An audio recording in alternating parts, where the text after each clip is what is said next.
Sean todos nuevamente bienvenidos a la red cultural Yura Complexus. El día de hoy tendremos un conversatorio muy interesante, pues hablaremos de los sistemas adaptativos complejos ancestrales comunitarios. Estamos acompañados con Jorge y Armando desde Ecuador y nos acompaña también Gustavo Casas desde México, quien es actualmente director académico de Multiversidad Mundo Real Edgar Morán y presidente de la Red ICAL, por sus siglas Red de Investigación sobre Complejidad en América Latina y el Caribe. Muchas gracias por acompañarnos y vamos a dar inicio a este conversatorio. Armando, ¿podría quizás explicarnos una manera de introducción sobre esto tan interesante, ¿no? Sistemas adaptativos complejos ancestrales comunitarios. Gracias, Marley. Allá en Bolivia, buenas tardes. A Gustavo, un fraterno saludo y abrazo desde acá, desde el Ecuador, a esas hermosas tierras mexicanas. Qué gusto que volvamos a compartir y, por supuesto, a Jorge aquí en nuestro país. Efectivamente, Marley, este conversatorio que, como siempre, debemos recordar, más bien es un conversatorio bastante distendido, es decir, no nos sujetamos a ninguna norma o a ningún guión establecido, pero creo que era fundamental, después de todo este camino que hemos recorrido, eh, tener la presencia de una persona que, más allá de las funciones que desempeña actualmente en la Multiversidad Mundo Real Edgar Morán, y como líder de la red de complejidad de América Latina y el Caribe, eh, surge un debate que hasta ahora creo que nosotros mismos seguimos teniendo, ¿no? El nombre, ¿verdad? Sistemas adaptativos, complejos, ancestrales, comunitarios. Y digo, la necesidad de ir desenmarañando esta unitas multiplex de este nombre que habíamos nosotros entre escogido y debatido, digámosle así, en base a que para unas personas puede ser largo, para otras personas puede ser incluso incomprendido, para otras personas puede ser a lo mejor no muy agradable al oído, o para otras personas puede tener un impacto o no un impacto.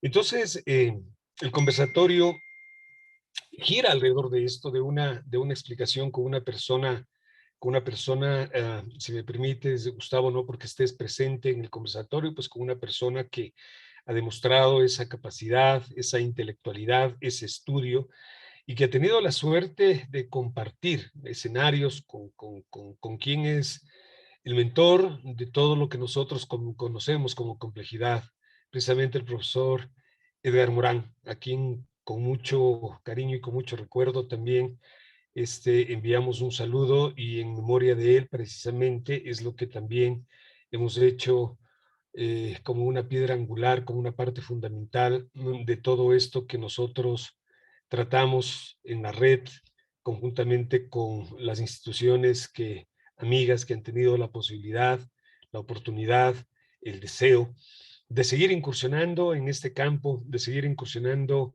en este tema, de seguir incursionando o siguiendo, más bien dicho, buscando respuestas desde otras ópticas, ¿no? Que no sean simplistas, sin decir, por favor, que la simplificación esté mal, que no sean reduccionistas, sin decir también, por favor, que la reducción esté mal, pero creo yo que ese es precisamente ese camino al andar que nos ha dejado Edgar Morán, y un reto para comprender, pues recordemos que la complejidad no solamente estudia o visualiza o establece o entiende temas relacionados a la ciencia, ¿no? Temas relacionados también a la vida, a la salud, a los estudios, a la academia, a las teorías, a la práctica, a los individuos, a las personas, a las especies.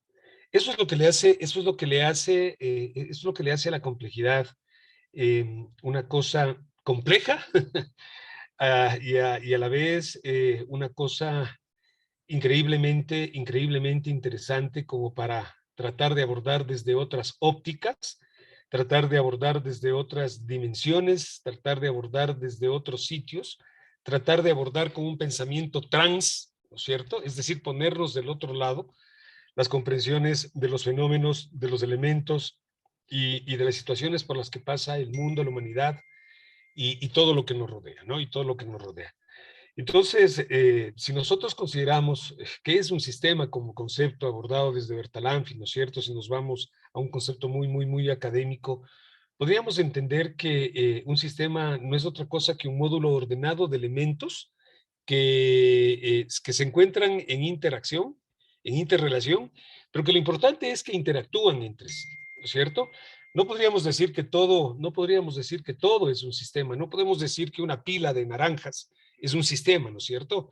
O no podemos decir que si nosotros ponemos una serie de piedras es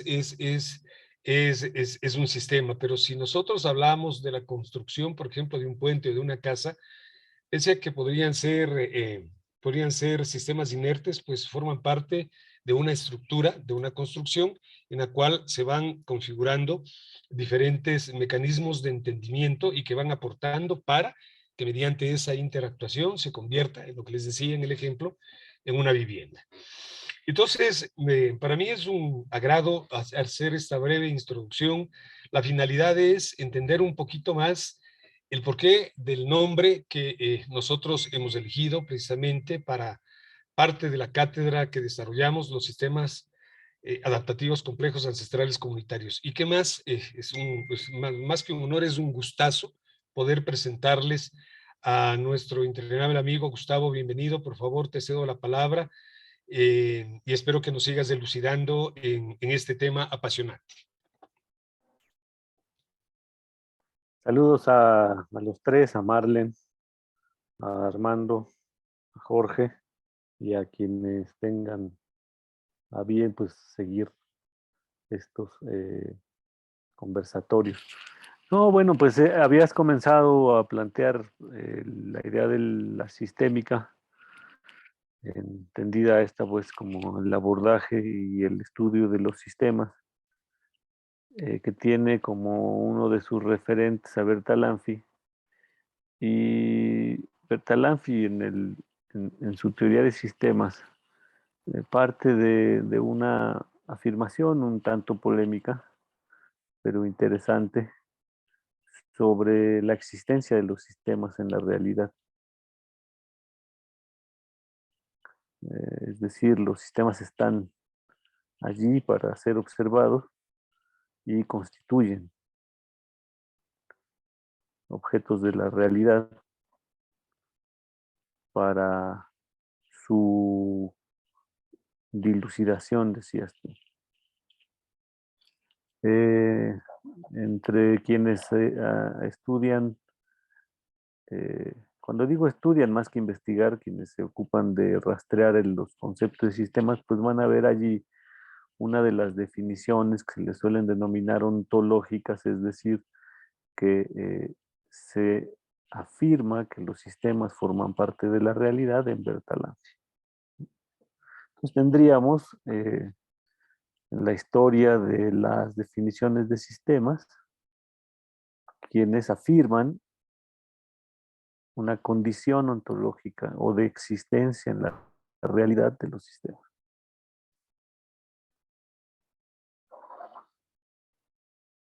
Por otra parte, decía que esta afirmación de Bertalanffy ha resultado polémica porque, por ejemplo, con Rolando García va a afirmar que esta afirmación puede resultar contraproducente porque en términos experienciales, en términos de la experiencia de los individuos, pues no observamos propiamente sistemas, ¿no? Hace falta tener una documentación, un entendimiento previo, una suerte de definiciones que tú estabas dando para poder hacer la observación sistémica. Entonces, para Rolando García, el sistema es una construcción epistemológica para la comprensión, para la creación de conocimiento. Se advertirán entonces quienes han dado seguimiento a este debate y además a lo que estoy afirmando aquí, que hay aquí pues una cantidad importante de preguntas, ¿no? La primera es, bueno, si los sistemas están en la realidad, como tú ibas ejemplificando, eh, ¿cuál es, ¿no? ¿Cuál es la caracterización y qué objetos de la realidad se comportan sistémicamente?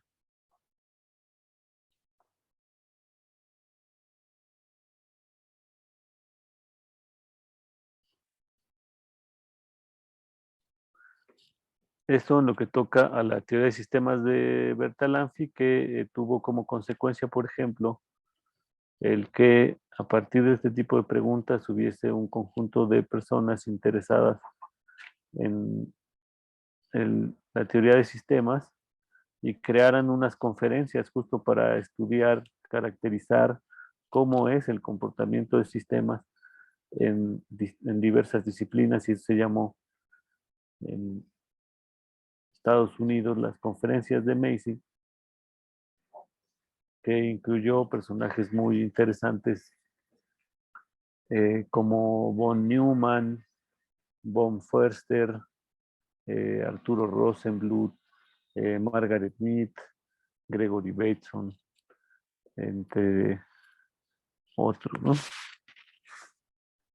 Del otro lado, en la afirmación que hace Rolando García, pues nos podríamos preguntar de manera contraria, si los sistemas no están en la realidad,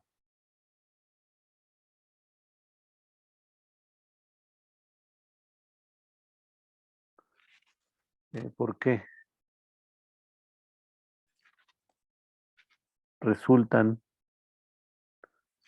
¿no? eh, epistemológicamente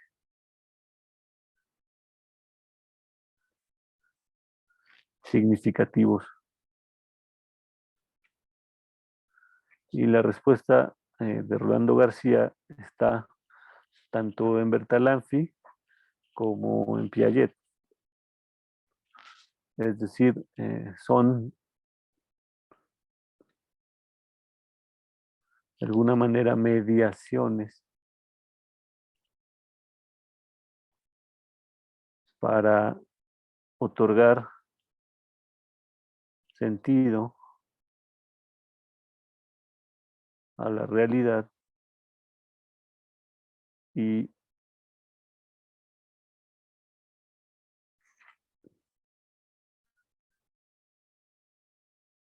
conformar o dar lugar al objeto de la epistemología, ¿no? Que es el conocimiento.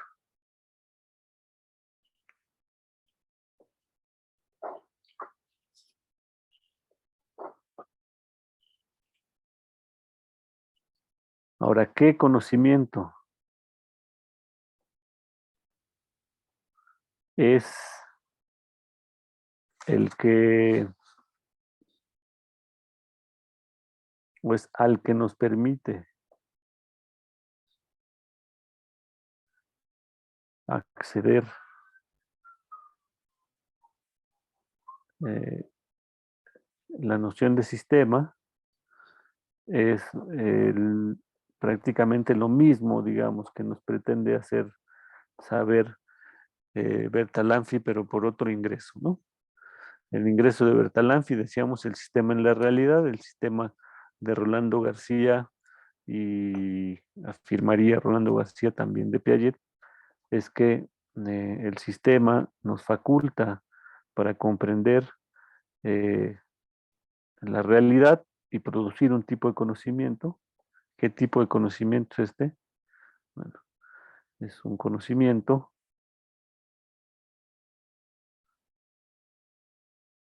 de justo, como bien decías, de los elementos en interacción con capacidad de respuesta en el tiempo. Y si tienen capacidad de respuesta en el tiempo, podríamos asumir que si no la tienen, pueden desarrollar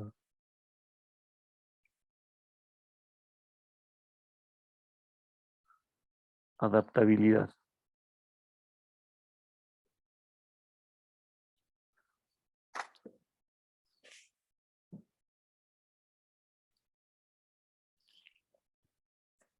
Ahí no hay diferencia entre, entre lo que se desea comprender desde la vertiente ontológica o desde la vertiente epistemológica o constructivista.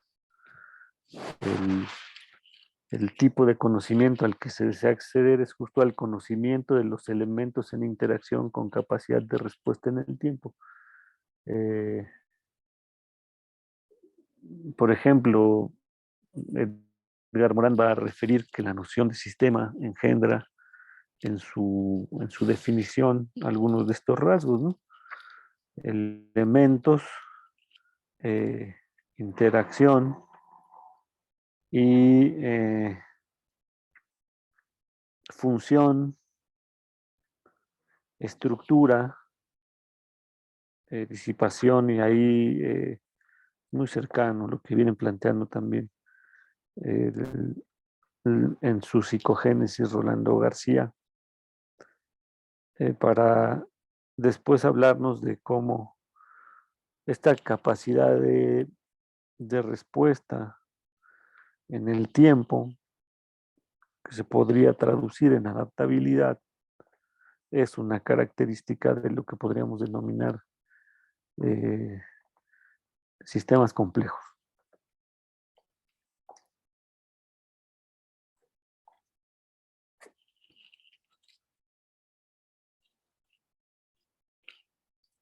Digamos, yo acabo de dar un salto un tanto rápido porque hay una discusión previa sobre qué tipos de sistemas hay, si existen sistemas cerrados o sistemas abiertos o sistemas con grados de clausura y cómo se comportan. Es un debate que quienes, como ustedes, se integran al estudio de sistemas, pues tendrán que, van a arribar a él, no es que tengan, sino en realidad, pues nos vemos obligados a arribar a él, ¿no? En el sentido de que si estos elementos interactúan y generan un tipo de comportamiento, ese comportamiento tiene en esta capacidad de respuesta influencia por algún entorno específico exterior, entre comillas, o no tiene efecto el exterior sobre el comportamiento del sistema. Y eso epistemológicamente, además de pragmáticamente, tiene muchas consecuencias. Epistemológicamente, porque si pensamos en que un sistema está completamente aislado del exterior, entonces nos tendríamos que preguntar de dónde, ¿no?, los elementos del sistema obtienen los recursos para sostenerse con independencia del exterior. Y si pensamos en un sistema completamente abierto, es decir, eh, cuya dependencia absoluta del exterior parece definirlo, entonces nos preguntamos qué clase de identidad tendrá ese sistema que es absolutamente permeable, si no se pierden, digamos, sus características o se fusionan con ese exterior. Y entonces surgen muchas más preguntas, como la pregunta por qué es lo que caracteriza y da identidad a un sistema, pese a que tenga ciertos grados de selectividad en el acceso a los recursos. Ahorita estoy refiriéndome a recursos para no entrar en otros problemas de la misma sistémica, ¿no? Me gustaría quizá, no sé, Jorge, dejarlo ahí, Marlene, Armando, para que alguien más pueda comentar al respecto. Gracias, Gus. Antes de que pase brevemente Jorge, por eso también la palabra muy rápido, ¿no? Es interesante sin duda alguna el planteamiento, sobre todo ontológico y epistemológico, un breve recorrido que acabas de hacer, pero a mí me gustaría,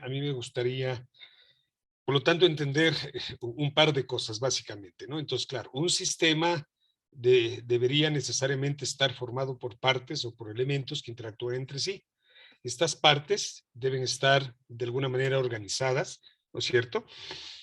Una parte básica para que sea un sistema identificable es que las partes deben interactuar, como dije hace un momento, y tienen un límite, los sistemas tienen un límite, mi estimado Gustavo, o una frontera. Esa es una pregunta que te dejo ahí pendiente para pasarte la palabra ahorita mismo. Pero para terminar de reducir lo que tú nos acabas de manifestar, porque es bastante importante e interesante, en tu segunda parte también abordaste de que existen diferentes tipos de sistemas, ¿no? Y eso es lo que, y esa es esa es la parte complementaria de la primera pregunta, ¿no? Entonces, la primera pregunta es si el sistema tiene una frontera. Y luego de esto, pues, indudablemente, pese a que es un término complejo, ¿no es cierto? Pese a que es un término complejo o una definición compleja desarrollada por Bertalanffy y otros autores, ¿no es cierto? En base a los tipos de sistemas, debemos decir también, para ir a tono con la gente que nos ve en estos conversatorios, para bajar un poco el nivel, si me permites decir, o utilizar esa palabra, existen diferentes tipos de sistema que la gente la vivimos diariamente y que probablemente al desconocer el concepto de sistema, pues los ignoramos o pasamos por alto. Por ejemplo, hablabas de sistemas abiertos, cerrados, pero también debemos hablar de que existen sistemas físicos, académicos, sistemas de transporte, sistemas de seguridad, sistemas financieros, sistemas de numeración, sistemas bancarios. Es decir, los sistemas es algo que tenemos el día a día y que comúnmente con ellos convivimos, mi estimado Gustavo. Entonces, sí me gustaría que me respondas esta parte de que si los sistemas tienen fronteras, por favor.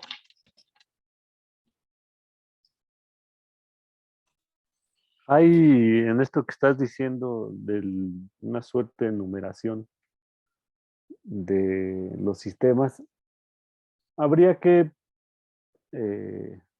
diferenciar el uso de la palabra sistema del uso del concepto sistema.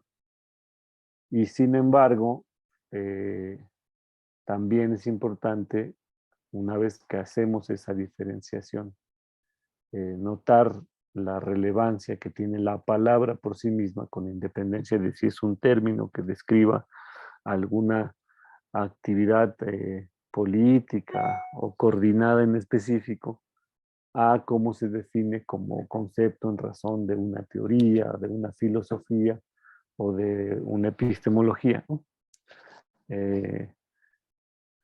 Es decir, que quien vaya a investigar, pues tiene que permitirse observar primero los usos ordinarios de la palabra sistema y mirar cómo toca esos usos ordinarios y a veces se distancian ese uso ordinario de los usos epistemológicos y teóricos. Lo que me parece que evidencia el uso recurrente y cada vez mayor de la palabra sistema es la relevancia que ha tenido, ¿no? el, el que las interconexiones entre individuos, las interconexiones entre objetos, las interconexiones entre estados-naciones, las interconexiones entre los puntos de referencia geográficos, territoriales, culturales, ¿no?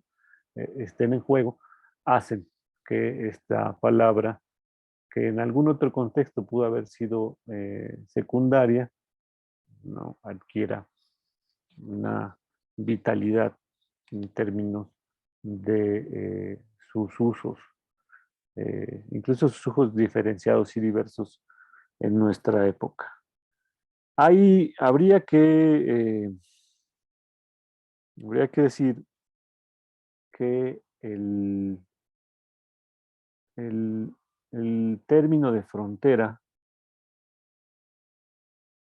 está asociado a sistema justo para definir el, el grado, ¿no?, el grado de correspondencia de las interacciones de esos elementos como para ser definidos como tal. Es decir, qué tanto, de qué modo, con qué características se dan las interacciones entre esos elementos como para que puedan constituirse en diferencia, ¿no?, con otros elementos en interacción en un contexto más amplio. Por lo tanto, un sistema, para ser definido como tal, deberá tener condiciones de frontera. Generalmente decimos que los sistemas cerrados son aquellos que contienen su frontera, es decir, que su frontera solo les pertenece a ellos y ellos definen, ¿no?, con cierto grado de discrecionalidad lo que accede, ¿no?, por la frontera. Normalmente el ideal es que en esa frontera, para distinguir un sistema en plenitud, pues no acceda a nada, sino que sea autosuficiente el sistema. Y lo que podemos afirmar es que esos sistemas en la vida real, o en términos de compararlos con comportamientos en la vida real, pues existen, si existen, muy pocos, ¿no?, y probablemente no existan. Ahora, esto que estoy diciendo, no lo estoy pensando yo aquí. Les voy a leer un fragmento de Alexandre Pomposo de un libro que se llama La conciencia de la ciencia, y dice, un sistema abierto es por definición el que no contiene su propia frontera. Y en segundo lugar, ello permite que el sistema pueda integrar o eliminar todo tipo de contenido como información, materia y energía. Ahora bien, ¿existe alguna relación entre ambos aspectos? Es decir, que el sistema abierto no contenga por sí mismo su propia frontera y que integre, elimine contenido. Dice Alexandre, lo que podemos afirmar es que un sistema abierto posee una frontera horizontal y que su impermanencia solo se puede garantizar por medio de la integración de nuevos elementos y de la eliminación de antiguos.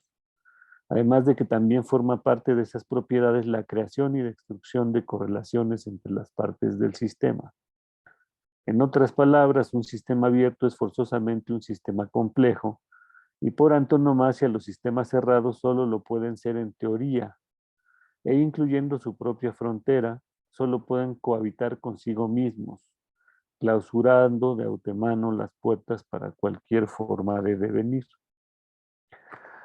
Podríamos decir de otra manera que si la evolución como concepto nos permite caracterizar los procesos de cambio, adaptación y regeneratividad de lo vivo, cuando menos en lo que toca a lo vivo, existirían pocos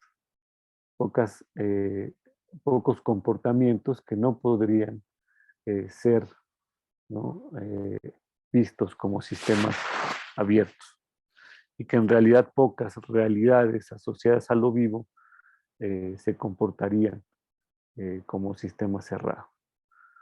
Porque justo lo que caracteriza a lo vivo es esta búsqueda, justo como decía antes, de manera simple, de hacerse de los recursos, ¿no? Hacerse de los recursos existentes para satisfacer primero la existencia individual, ¿no? Después la existencia compartida con otros miembros de mi sociedad con los que tengo identidad, por ejemplo, yo con otras personas con las que vivo en familia, pero además no solo comparto esa necesidad de hacerme de recursos para sostenerme como individuo y como grupo social, sino también mi especie tiene unas maneras de procurar hacerse de los recursos en su contexto, ¿no?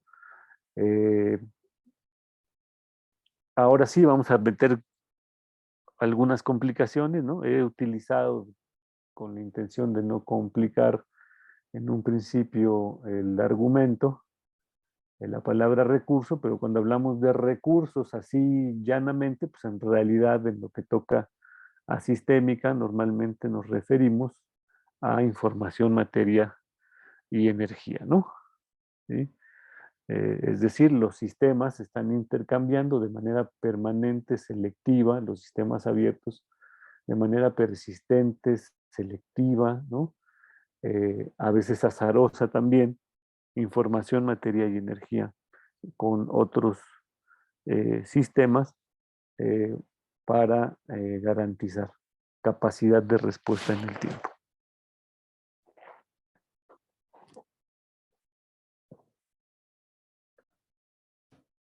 Gracias, mi estimado Gus. Y qué gusto poder tenerte por acá, por la Red Cultural Yura Complexos, ¿no? Marlene y Armando también, un saludo. Miren, es importante y quisiera quedarme yo con algo que nos mencionaba Gustavo al inicio del conversatorio. Nos hablaba de la realidad, Gustavo, ¿sí? Y cuando nosotros tratamos de visualizar los diferentes niveles de la realidad, ¿no? Seguramente la forma como nosotros dibujemos los sistemas también va a ser diferente. Porque miren que cuando nosotros buscábamos algún punto de inflexión entre, entre la física clásica y la física cuántica, ¿no? Encontrábamos precisamente que los niveles de realidad eran diferentes. De hecho, el tema de la transdisciplina también nos dice que deberemos o deberíamos nosotros visualizar también diferentes niveles de realidad.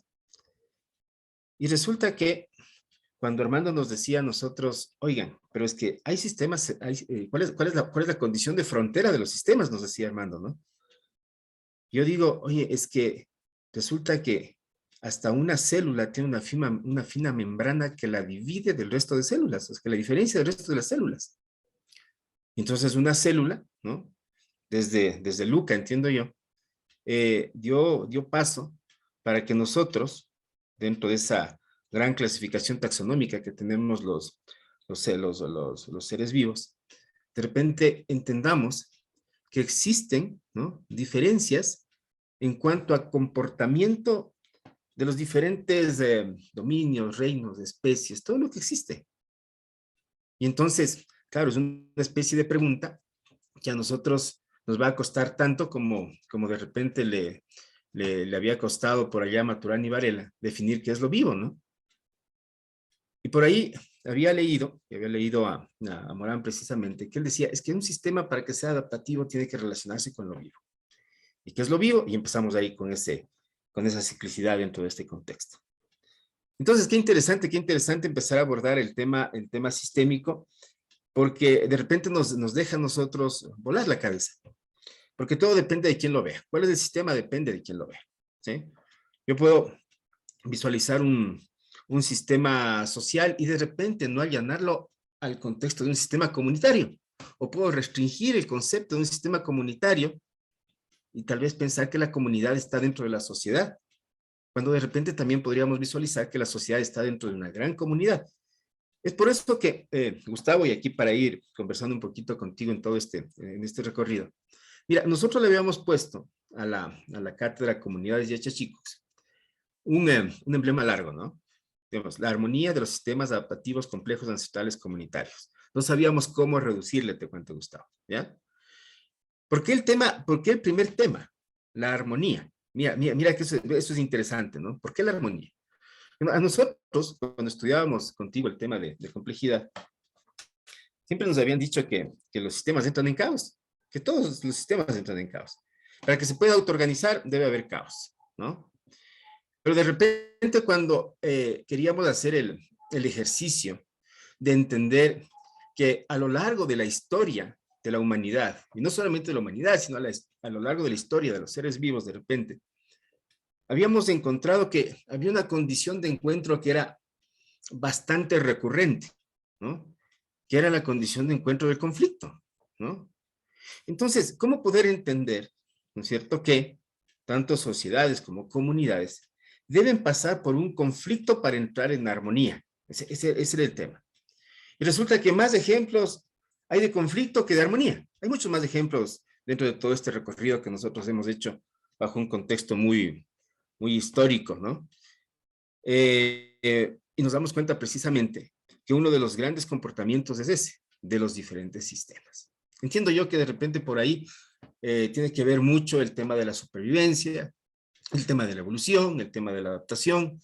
Todo eso tiene que ver mucho para que nosotros de repente tengamos ese tipo de comportamiento. No sé si sea genético, Gustavo, porque por ahí también habíamos leído por algún lado el tema del imperialismo de los genes, que nos dicen que nosotros hemos empezado a manejar el tema de competitividad, ¿no es cierto?, para tratar de mejorar nuestras posiciones individuales. Y resulta que en el momento en que nosotros comenzamos a tejer todo este contexto, decíamos, oye, no, pues es que debemos ir por el otro lado, para también aportar algo desde nuestro pequeño asiento, ¿no? ¿Y qué debemos sobrellevar? Debemos sobrellevar el tema armonía, ¿ya? Entonces, vamos a entender que la armonía de los sistemas tiene un paraguas súper grande, que va desde cómo se armonizó el cosmos con nuestro sistema solar, con el planeta, con los individuos que formamos parte del planeta, con la genética, con la energía que tú también ya nos decías, ¿no? La energía del Sol, la energía del universo, la energía del planeta. ¿Para qué? Para que nosotros tengamos un ecosistema. Entonces, desde ahí va nuestro recorrido de que se armonizaron para que haya vida. Porque de repente, y aquí voy a hacer una presunción, de repente no habría vida si esto no fue armonizado, ¿no es cierto? Entonces, por eso decimos, mira, es la armonía de los sistemas adaptativos, ¿no? Y claro, cuando le ponemos a la complejidad, ahí sí se nos vuelve un tanto rebuscada la idea, Gustavo. Porque mira, de repente nosotros somos casados con una partecita del método 1 de Morán, en donde nos habla del tema de las interacciones, pero también nos habla del tema de las condiciones de encuentro, que a mí me parece eso fundamental, ¿sí? ¿Bajo qué condición de encuentro, ¿no es cierto?, se interrelacionan los sistemas, mira, ¿sí? Porque no podemos nosotros, de repente, si hablamos de un nicho ecológico denominado planeta Tierra, de repente no podemos decir que siempre la condición de encuentro fue el conflicto, y ahora pongamos otras condiciones de encuentro. Y si le relegamos el tema a la sociedad humana, ¿sí? La condición de encuentro es la educación, la condición de encuentro son las relaciones internacionales, la condición de encuentro es el desarrollo. ¿Cuáles son las condiciones de encuentro? Hay múltiples condiciones de encuentro, que en algún rato forman parte de ese eje sistémico que nosotros queremos poner. Entonces, por eso, el tema de la armonía de los sistemas adaptativos complejos, ¿no es cierto? Lo de ancestral, entendemos que deviene también otra pronunciación nuestra. Nosotros decimos que todos somos ancestrales porque somos un resultado de, ¿sí? No sé si aquí afianzarnos en teorías de la evolución o como sea, pero somos un resultado de algo. Y todo lo que pasó, todo ese recorrido, nos da a nosotros la condición de ancestral, ¿sí? A veces pensamos que lo ancestral viene de mis abuelos, de mis tatarabuelos, y no le vemos todo el recorrido, ¿no? Ese recorrido de 4.400 millones de años. Y lo que vive ahora, en el aquí y ahora. Y el aquí y ahora que para nosotros es un concepto bastante interesante porque lo abordamos cuando visualizamos el pensamiento desde un contexto andino. Entonces, por ahí tenemos nosotros el por qué darle también, añadirle a nuestra frase el tema de ancestrales. Y lo comunitario simplemente, mi estimado Gustavo, para tratar de mejorar un concepto. Oye, a veces nosotros decimos la comunidad y pensamos que es el barrio pobre que está por acá al lado. Decimos, es la comunidad, trabajan en comunidad, son primitivos. Aguante. Nosotros pensamos, ¿sí? Por acá en comunidades de chicos, que la comunidad es todo el planeta, pues que la comunidad son todos los elementos que vimos por acá. Las diferentes especies, los diferentes reinos, los diferentes géneros. O sea, todo es un contexto de comunidad. Y si imprimimos ese concepto, Gus, a la cotidianidad, nos vamos a dar cuenta de que esas clases que han sido formadas, ¿no? Esos estereotipos que se han ido desarrollando a través de diferentes contextos de segmentos poblacionales, de repente deberían irse quebrando. O sea, ¿por qué segmentar al planeta en países? ¿Por qué segmentar al planeta en regiones? ¿Por qué segmentar la vida en género? ¿Por qué segmentar todo? Por edades y tanta cosa. Que ese es uno de los grandes problemas que tenemos hoy por hoy. Entonces, este recorrido, mi estimado Gustavo, para que tú nos des la apreciación, ¿no? De cómo estamos tejiendo, ¿no es cierto?, la cátedra, para que de repente lo vayamos allanando nuestro concepto a a este tema sobre el cual tú manejas pues, con mucha propiedad la idea de los sistemas adaptativos, mi estimado Gustavo. Una breve explicación simplemente, ¿ya? Por favor, Gustavo.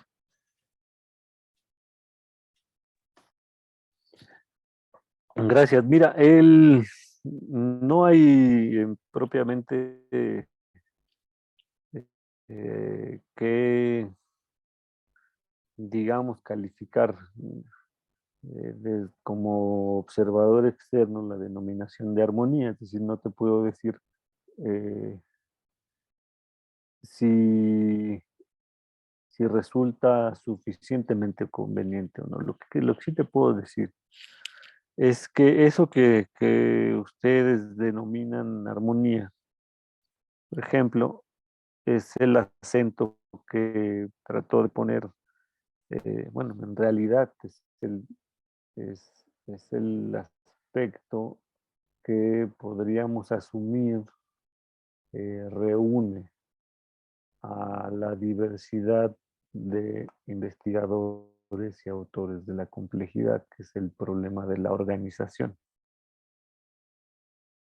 ¿Cuáles son los modos de organizarse de la materia, de la información o la energía por las cuales se produce eso que Gregory Bateson denominaba la diferencia que hace la diferencia? Es decir, que cuando yo observo en un bosque, pese a que hay follaje, ¿no?, como característica general, ¿no?, de lo observado, no solo vea follaje, sino pueda alcanzar a observar la silueta del árbol y entonces caracterizar al árbol, ¿no?, en términos observacionales primero y ya después en términos, si quieres, de análisis y taxonomía y otras características. Pero además distinguir en el árbol, pues las ramas, de las hojas, el tronco y del tronco, distinguir que hay otras ramas, ¿no? No propiamente de árboles, sino de arbustos, ¿no?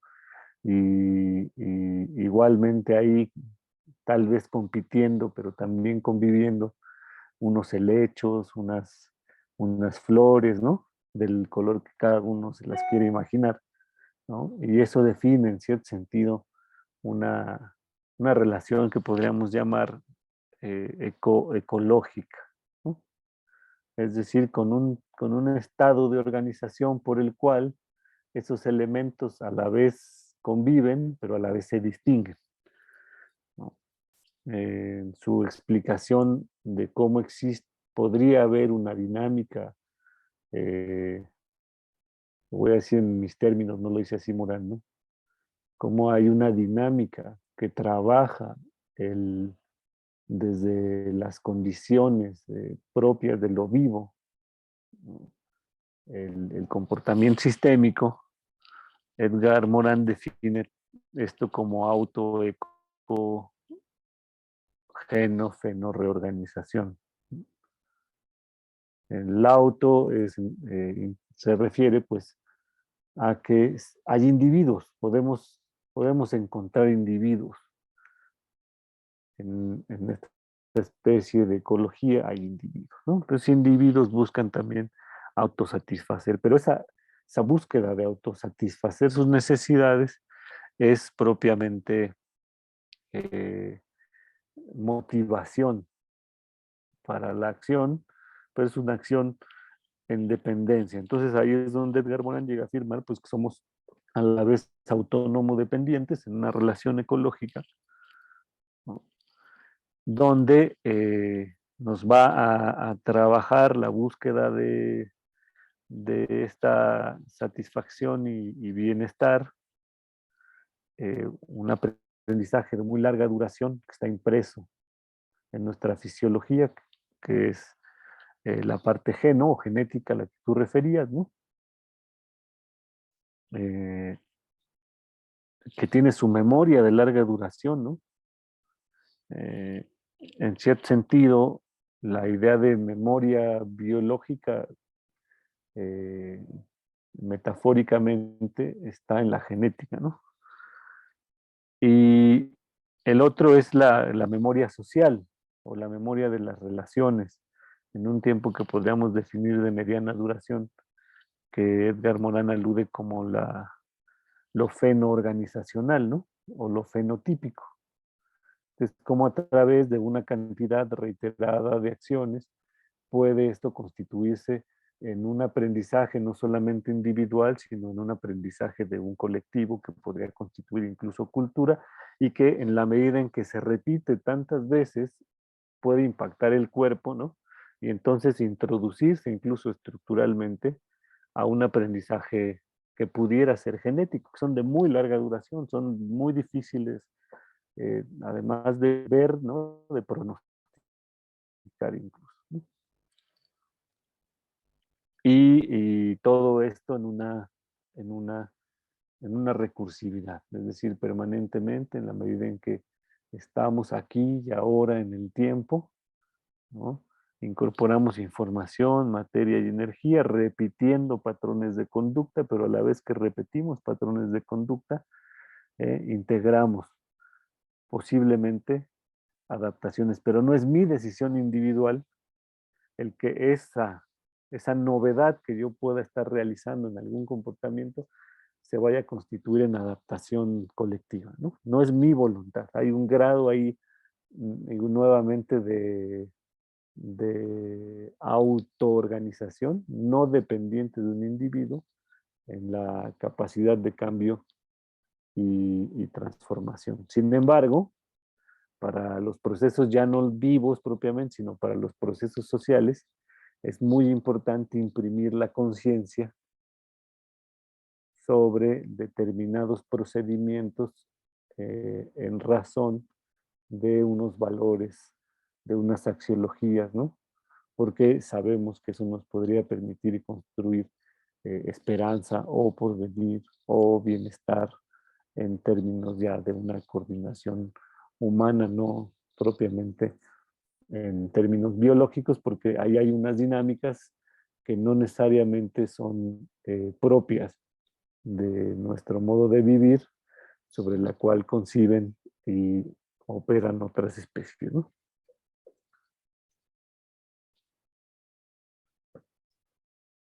Bien, si me permiten, con mucho interés, como siempre, escuchando estas partes de conceptualizaciones de lo que estamos abordando. Y miren que es importante tomar en cuenta algo, ¿no? Las intervenciones que hemos tenido hasta aquí de Gustavo están enmarcadas fuertemente, de manera muy consistente, en la parte, como ya dije hace un momento, ontológica y epistemológica. Y eso es lo que le hace, o lo que enriquece definitivamente un debate, ¿no? Jorge nos presentaba una definición, porque como les decía al inicio de la presentación del saludo, De eso se trataba este conversatorio, del debate del nombre, ¿no? No quiero salirme del formalismo académico, pero ya saben que a veces es necesario romper esquemas, ¿no?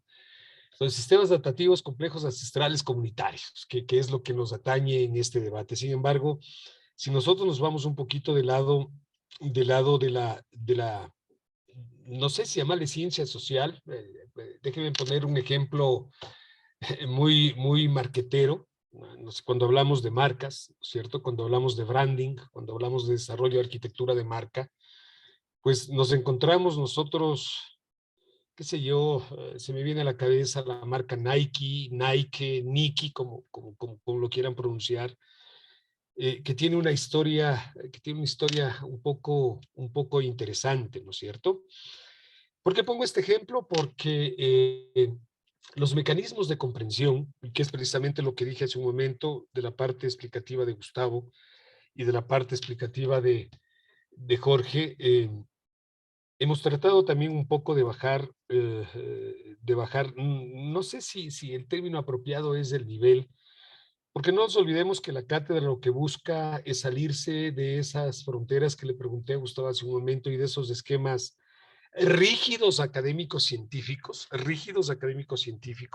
y es por eso que en la cátedra nosotros hablamos en una parte, por ejemplo, de profesiones y de oficios, ¿no es cierto? Es decir, de la academia y de la vida real de las personas, de la academia y de la vida real de las personas. Y miren que se está convirtiendo en un conversatorio, debate bastante interesante para tratar de comprender el porqué del nombre, el porqué de la marca, si me permiten, por eso les dije hablar así, el porqué de la marca y el nombre. Y Gustavo ya lo manifestaba, más allá de lo que tenga el contenido, o más bien dicho, más allá de lo que se visualice como sistemas adaptativos complejos ancestrales comunitarios, más bien de lo que tiene adentro, ¿no? ¿Sí? Más bien de lo que tiene adentro.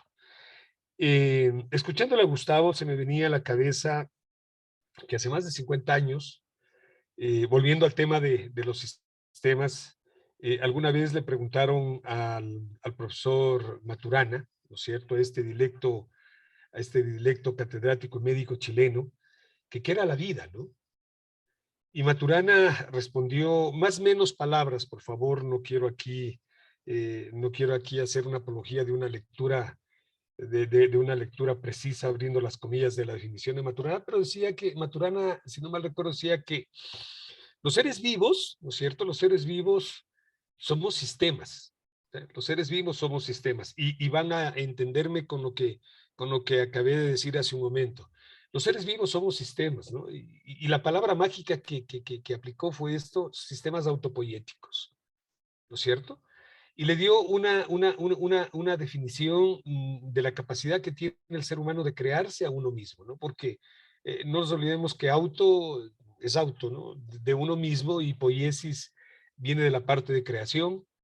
Entonces decía que somos sistemas autopoiéticos moleculares, o sea, decía que éramos sistemas moleculares, ¿no es cierto? Que nos producíamos a nosotros mismos. La sociedad es eso. La sociedad para mí es un sistema compuesto por subsistemas, en este caso el individuo, especie y sociedad, como nos dice Morán. Y en esa ambición, si me permiten utilizar la palabra, y en esa ambición es lo que nos ha conducido a esa marca, a ese nombre, a esa estructura, ¿no? Que algún momento buscamos que sea comprendida, ¿no es cierto? Buscamos que sea entendida. Si no mal recuerdo, en el método 6, Jorge hablaba del porqué de la armonía, ¿no es cierto? En extensa obra de Edgar Morán nosotros vemos que, nos guste o no, las cosas que se han devenido desde hace más de 4.500 millones de años, cuando surge lo que hoy conocemos como planeta Tierra, como Pacha, como Pachamama, como tierra patria, como lo dice Edgar Morán, o el planeta Tierra, simple y llanamente, ¿no es cierto?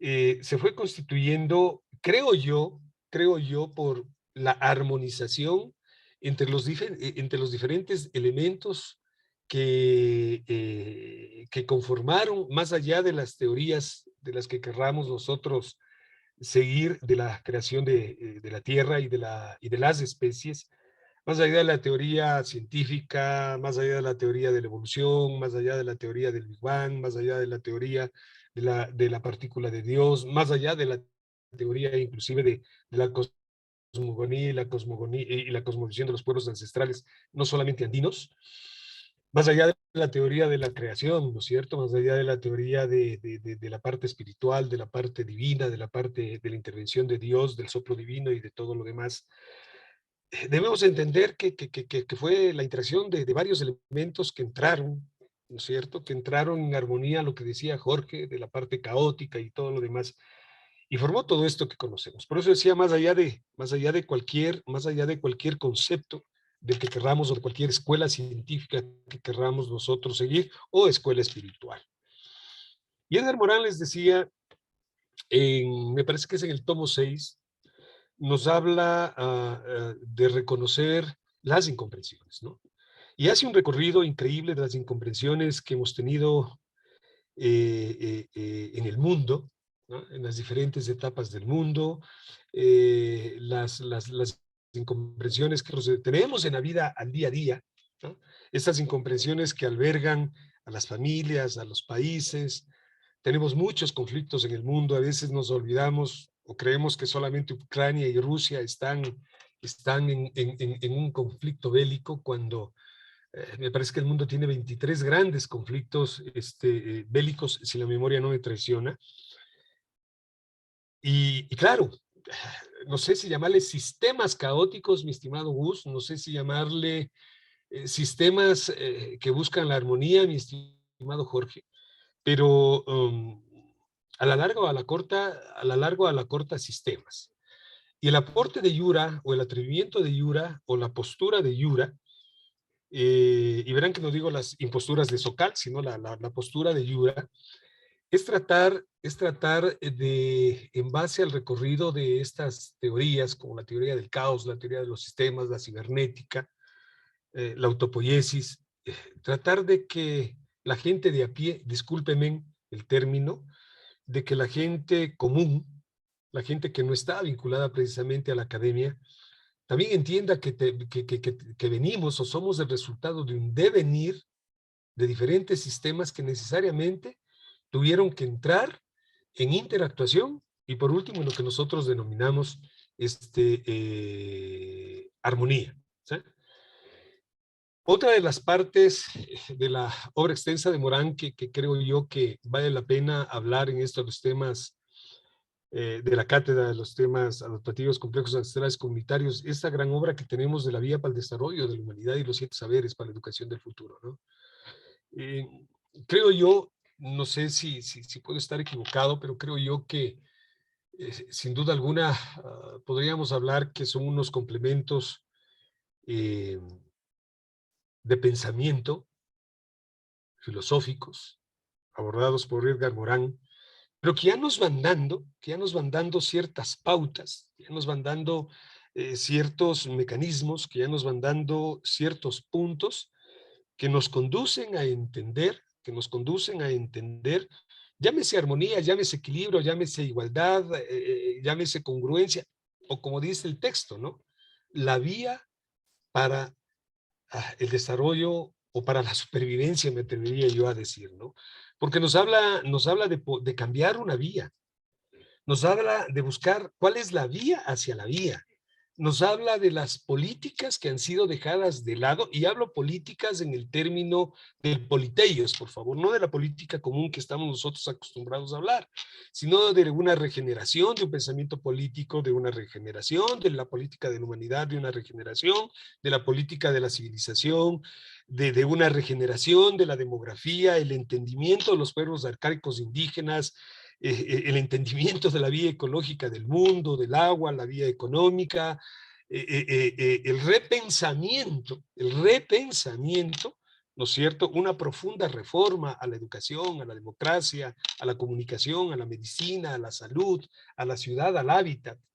¿no es cierto? Entonces, creo yo, mi estimado Gustavo, y creo yo, mi estimado Jorge, y que parte de la explicación del por qué el membrete, no me he de cansar de repetir, del por qué el membrete, es sin duda alguna tratar de buscar esas reformas de vida que a la larga o a la corta nuestro distinguido maestro, Edgar Morán, nos deja en la panacea como una fuerte lección que debe ser analizada.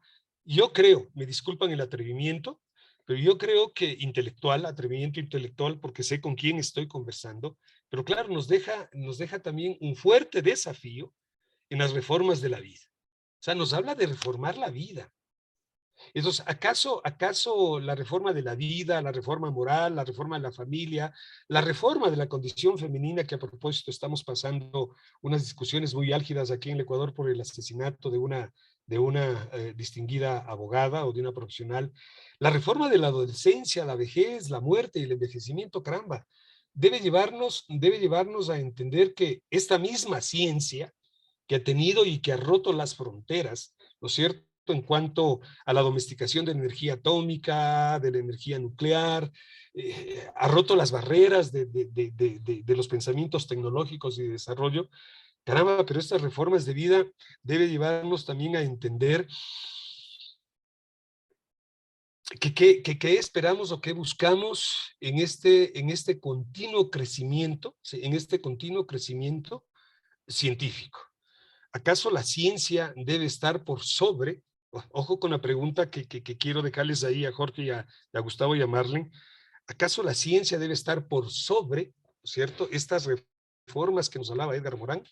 Entonces, desde mi óptica, quería aportar con una especie de corolario de lo que han aportado los dos entrañables amigos, y de la explicación de este membrete, ¿no? Es decir, tratar de que la gente también comprenda que es necesario de esas reformas de vida que hablaba Edgar Morán, más los saberes para la educación del futuro, eh, de cómo debemos visualizar también la parte de la ciencia, de la tecnología, de la sociedad, del individuo, de la especie, del conflicto que decía Jorge, ¿no? Por favor, Jorge, tienes la palabra. Gracias, Armando. Antes de dar la palabra a Gustavo, solamente quería completar, ¿no? Completar este tema, porque nosotros a la cátedra le dividimos en dos grandes dimensiones, ¿no? El uno que viene con este tema de las comprensiones del mundo real, ¿sí? En donde vamos barriendo prácticamente con una serie de interacciones que nos llevan simplemente a pensar, ¿no? A pensar eso que tú dices, Armando. A pensar en que seguramente nuestros sistemas educativos religaron el tema de la educación a la profesión, ¿sí? Y ahí es cuando de repente como que se nos va desdibujando muchas cosas. Porque mira, profesionales, habemos muchos, ¿sí? Personas interesadas en ciertos tipos de investigación, también las hay muchas. Aprovechando el tema, ¿no? Y la época. Personas que van a jurar la bandera, hay muchas. Y resulta que, a pesar de haber jurado la bandera bajo esos conceptos estatocéntricos que por ahí se generaron a inicios del siglo XX, cuando se puso las teorías de las relaciones entre los estados, a pesar de que hubo ese juramento, el comportamiento deja mucho que desear, sobre todo en nuestras sociedades. Y entonces algo está mal en el sistema de educación. No sé si el gran objetivo que todos le trazamos para que aproximadamente un cuarto de nuestra vida se dedique al tema de formación a nivel de profesiones regularizadas, no sea necesariamente el gran objetivo. No sé si yo quisiera dejarlo por ahí, entre comillas, porque seguramente hay algo más que nos está faltando. Esas grandes comprensiones del mundo real, ponerlas por ahí, ¿no es cierto? ¿Para qué? Para que a manera de una contextualización de culturas planetarias y de sociedades a nivel planeta, y de todo ese recorrido longitudinal que podemos hacer de lo que ha pasado, nos lleve a pensar que la profesión no tiene que estar en el centro de la vida, ¿sí? Y de repente, claro, ahí es cuando nosotros decimos, oigan, es que debe haber otro modelo de enseñanza. ¿Cuál es el modelo de enseñanza que nosotros proponemos por acá? Debe haber una enseñanza compartida, ¿no? Porque todos aprendemos de todos y por lo tanto todos debemos dejarnos, debemos hacer que, o permitir que, que otros nos enseñen. Es el hacer enseñar, ¿no? Y entonces resulta que eso nos daba la potestad de que en algunos de los debates que nosotros hacíamos, de repente digamos, muy bien, entonces a la profesión pongámosle al mismo nivel de los oficios, por ejemplo.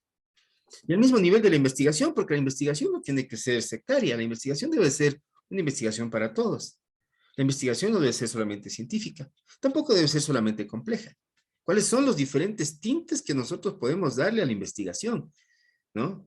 Sería espectacular, pero es que sería espectacular tener sociedades que les guste investigar y que no le vean como un mito a la investigación, ¿no?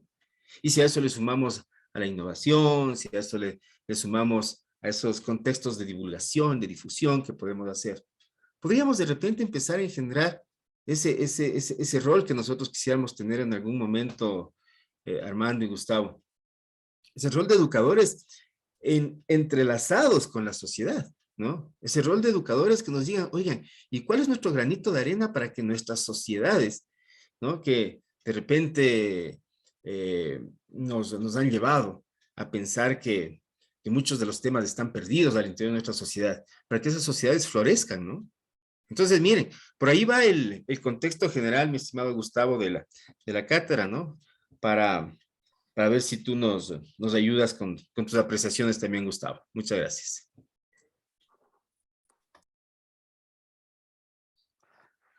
Bueno, habría quizá dos ideas que no sé si pueda conectar directamente. La primera, bueno, es que recomendarle a la gente que va a estudiar probablemente con ustedes las páginas 34 58 del libro El Quark y el Jaguar de Murray Hellman, que justo se llama así, sistemas adaptativos o sistemas complejos adaptativos, ¿no? Y dice Murray Hellman, los sistemas complejos adaptativos, esto lo dice en la página 37, muestran una tendencia para resolver los mismos problemas mediante el aprendizaje. El diagrama de una página subsecuente, que es la página 39, ¿no? Muestra o busca mostrar esto. Hace unos 4.000 millones de años, determinadas reacciones químicas que incluyen algún mecanismo de reproducción y de transmisión de las variaciones condujeron a la aparición de la primera forma de vida y después a los diversos organismos que constituyen las comunidades ecológicas. Más tarde, la vida originó nuevos sistemas complejos adaptativos, como el sistema inmunitario y los procesos de aprendizaje. En los seres humanos, el desarrollo de la capacidad para el lenguaje simbólico convirtió el aprendizaje en una actividad cultural elaborada, y dentro de la cultura humana han surgido nuevos sistemas complejos adaptativos, sociedades, organizaciones, economía, ciencia, por citar unos cuantos. Ahora que la cultura humana ha creado ordenadores rápidos y poderosos, tenemos la posibilidad de hacer que actúen también como sistemas complejos adaptativos. Me parece interesante, pues, en función de lo que estamos conversando, eh, pensar en que, si bien podríamos concluir que los sistemas adaptativos tienden a garantizar, a generar otros sistemas adaptativos, pero además buscar que puedan tener posibilidades de subsistencia, una parte importante de nuestros debates son los contenidos. El cómo promovemos, sin que necesariamente seamos los observadores finales del resultado, cuando menos acciones para promover la emergencia de sistemas adaptativos complejos. Ya ahí hay muchos retos éticos de los que ustedes venían hablando, y entre uno de ellos las éticas asociadas al hacer científico y las reformas que bien ya habló Armando, ¿no? Y sobre la educación podemos decir lo mismo, y lo mismo sobre la relación profesión o persona, ¿no? La calidad del profesional o la calidad de la persona que ejerce una profesión o un oficio. Y no ha resultado más urgente poner atención a estas reformas, sino ahora que nos debatimos con cierto grado de conciencia sobre nuestra propia extinción, ¿no? Este tiempo que se le denomina antropoceno, probablemente la primera ocasión en la que somos plenamente conscientes de que le estamos poniendo demasiado calor a la olla en la que estamos metidos, por utilizar un comparativo, o de que estamos serruchando una madera que probablemente es la rama del árbol en la que estamos montados, ¿no? Esa es una de las grandes paradojas de nuestra época, y por las cuales resulta muy conveniente pensar, si fuese el caso, de la cátedra, pensar en un contenido a la armonía, por decirlo así, ¿no? ¿Por qué les decía? Bueno, porque uno puede pensar que también la vida, como el jazz, debe tener síncopa, es decir, que de pronto alguien debe meterle un ruido, no necesariamente melódico, ¿no? A la, a la, a la pieza, para que pueda regenerarse y, en cierto sentido ecológico y creativo, definir un cierto grado de improvisación. Pero se entiende muy bien, en mi criterio, lo que de contenido supone la armonía de los sistemas adaptativos complejos comunitarios, ¿no? Y ancestrales, que se me olvidó. Gracias, mi estimado Gus. Yo, Jorge, para ir cerrando esta partecita, creo que está bastante claro. Sobre todo, muchas gracias, Gustavo, con lo último que acabas de manifestar. A mí me parece un análisis, o a mí me parece una interpretación eh, muy ajustada a lo que contiene en sí la cátedra, ¿no? Pues si nosotros nos pusiéramos a hacer un recorrido de todo lo que se tiene en la plataforma, ¿no es cierto?, que permite el acceso a la cátedra, caramba, estaríamos conscientes de todo esto que se ha desarrollado y que se resume sobre todo en esta última parte que dice Gustavo, ¿no? Yo quisiera también, si me permiten, disculpen por el yo, si me permiten, yo diría que también, ya entrando a la parte formal, ya saben que casi siempre trato de irme por el otro lado, ver el criterio y la opinión de personas que no necesariamente estén, como les dije, en academia. Yo, por el otro lado, diría que la cátedra es compleja porque es diversa y está conformado por múltiples elementos que están interconectados, ¿no es cierto? Múltiples elementos. Ya decía Jorge, pues, la educación formal, la educación no formal, los oficios, las profesiones, el mundo real, la enseñanza compartida, el origen, las sincronías, es decir, todos los temas que nosotros tenemos ahí, porque esa es la otra parte que quiero preguntarte, ya creo, ya para ir complementando el nombre, mi estimado Jorge, ¿no? Y es adaptativo porque tiene la capacidad de cambiar, ¿no es cierto? Tiene la capacidad de cambiar. Quisiera que Jorge si es que considera, nos explique, por ejemplo, lo adaptativo, porque tiene la capacidad de cambiar y sobre todo tiene la capacidad de aprender las experiencias que nosotros hemos venido denotando, ¿no? Increíblemente, aunque no lo creamos, ya son prácticamente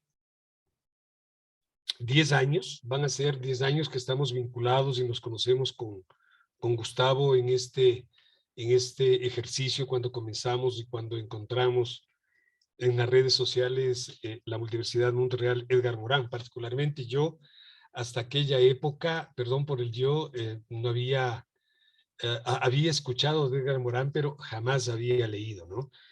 Y créanse que cuando tomé el primer libro, el primer texto que nos mandó, no sé si fue como castigo o como introducción, Gustavo, el tomo 1 del método, perdón, el método 1, ¿no es cierto?, de la obra de Edgar Morán, caramba, y comenzábamos a estudiar la naturaleza de la naturaleza.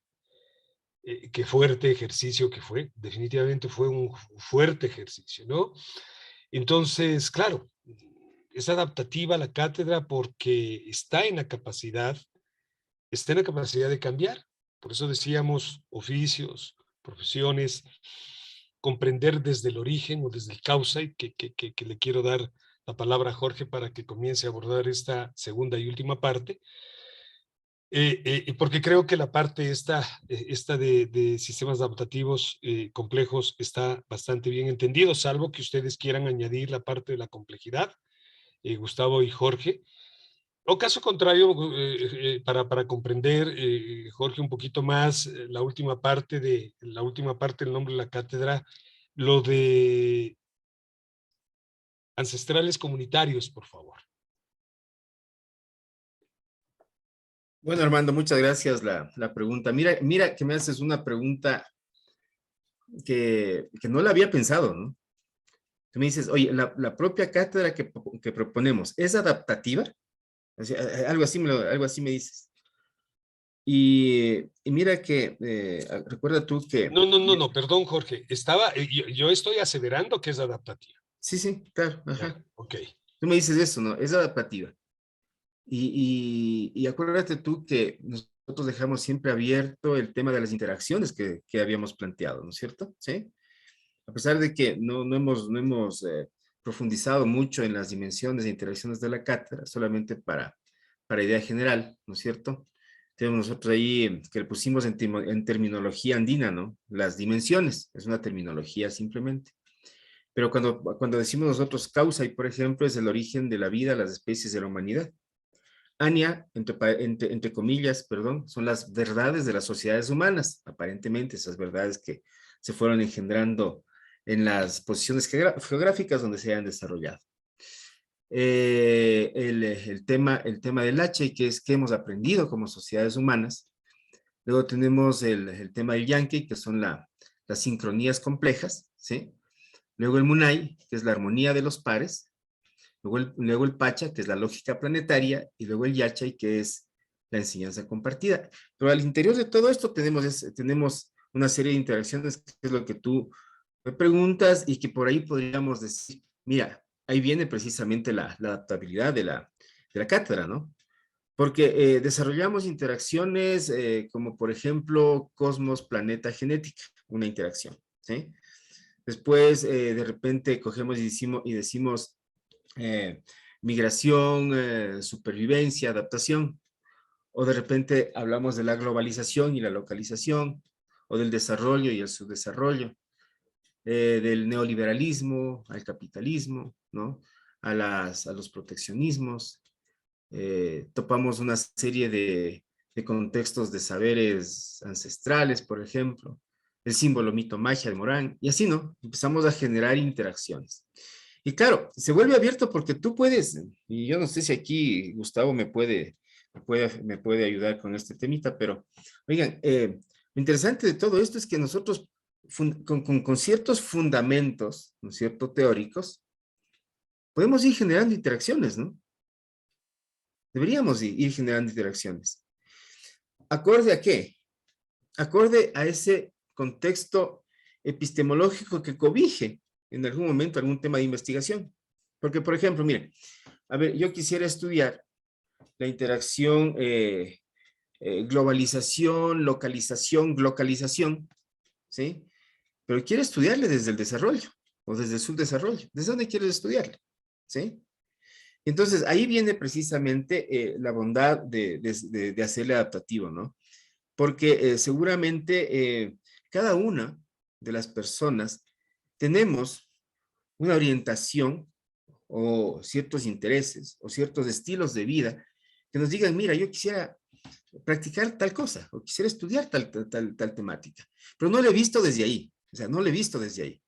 O sea, yo quiero estudiar el tema de la cultura, ¿no? Pero ¿desde dónde quieres estudiar la cultura? ¿Quieres estudiarle desde la hegemonía? ¿Sí? ¿Quieres estudiarle de repente desde el contexto capitalismo? ¿Desde dónde quieres estudiarle?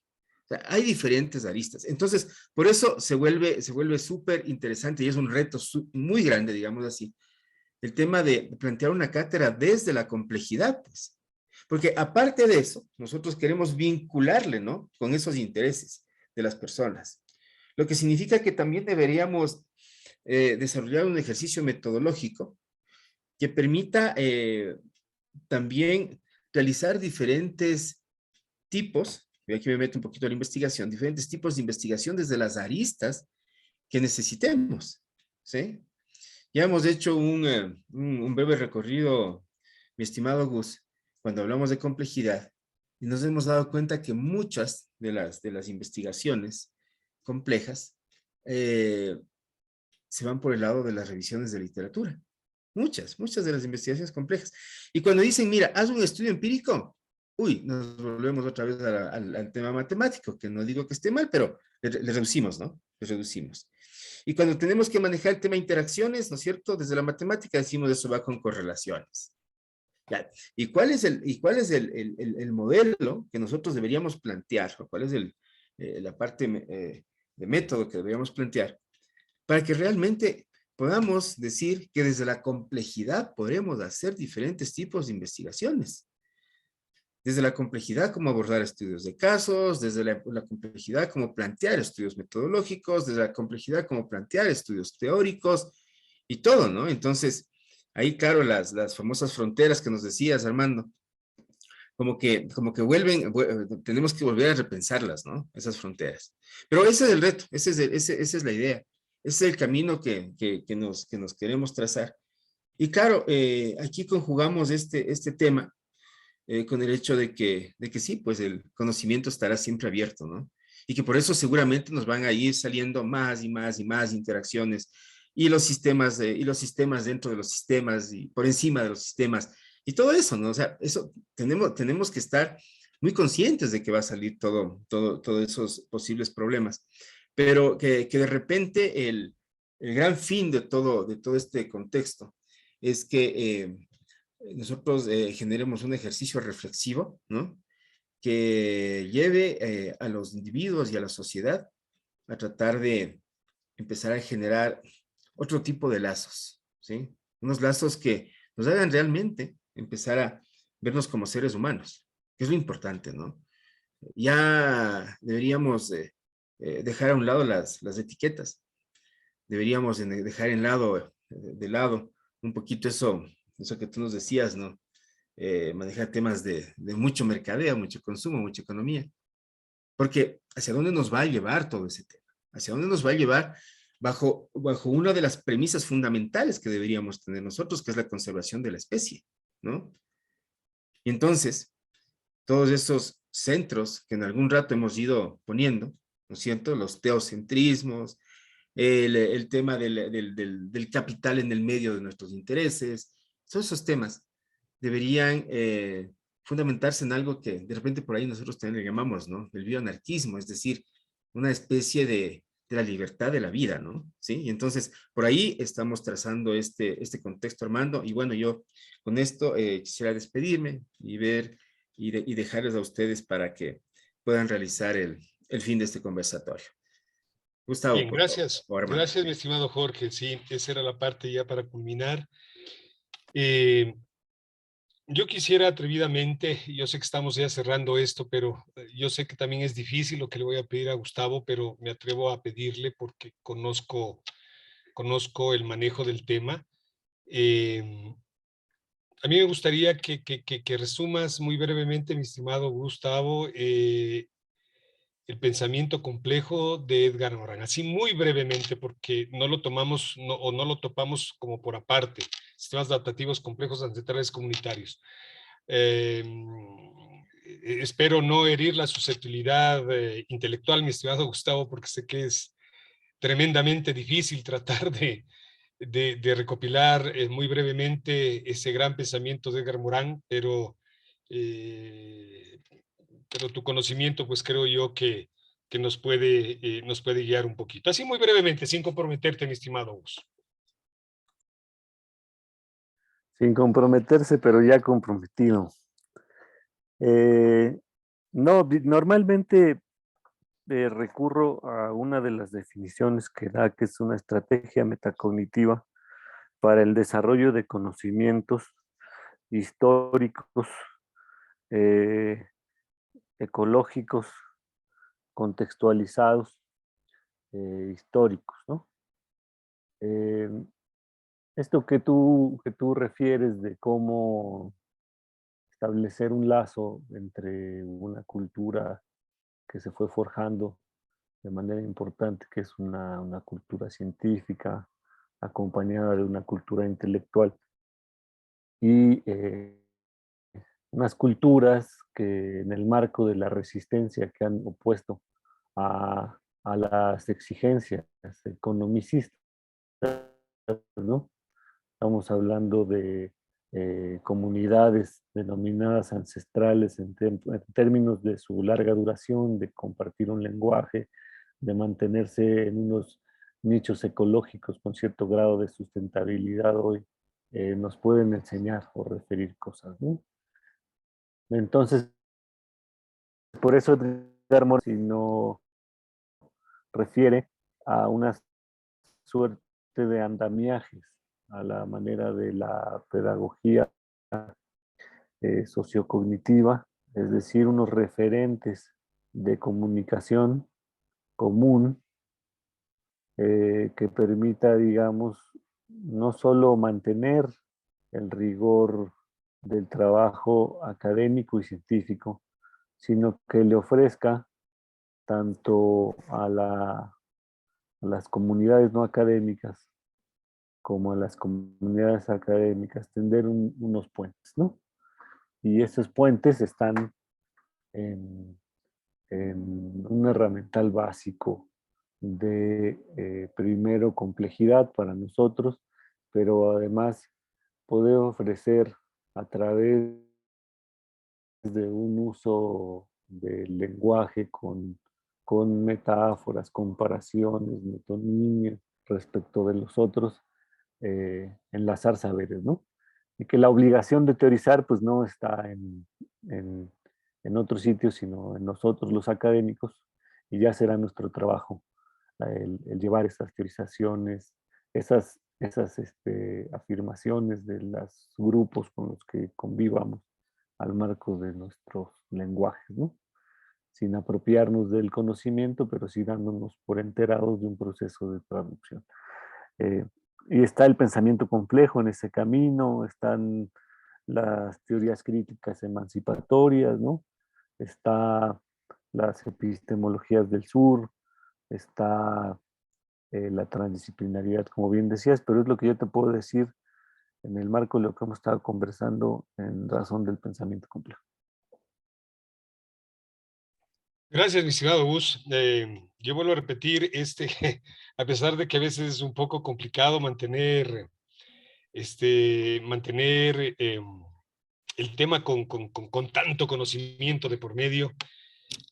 Este ha sido, amigos, en resumen, una explicación o un conversatorio, no diría breve, pero un conversatorio de la explicación de los sistemas adaptativos complejos ancestrales comunitarios. Recordarles que es una cátedra, recordarles que la cátedra está disponible en las plataformas de la Red Cultural Yura Complexus. Recordarles que para quienes inicien este viaje incierto, o este viaje en los océanos de las incertidumbres, como nos dice Edgar Morán, indudablemente nos conduzca a mejores comprensiones de la vida, a mejores comprensiones o a mayores comprensiones de la existencia, a la relación academia-sociedad, a la relación ciencia-sociedad, a esa falta de vinculación que considero particularmente y a manera personal lo manifiesto esto, a ese divorcio que existe entre la academia y entre la academia, la ciencia y la sociedad. Hablo capítulo Ecuador, porque no puedo hablar por México, no puedo hablar por Bolivia. Pero si nosotros queremos pensar en un mundo mejor, como lo plantea el profesor Morán, debemos comprender que los equilibrios, las armonías, las adaptaciones, los sistemas, las comunidades y ese imprinting que nos ha dejado el universo son los mensajes que debemos decodificar a través de la ley, de la teoría de la teoría de la comunicación, como nos indicaban Shannon y Weaver. Un profundo agradecimiento a Gustavo, espero que no sea la primera y el último conversatorio que tengamos.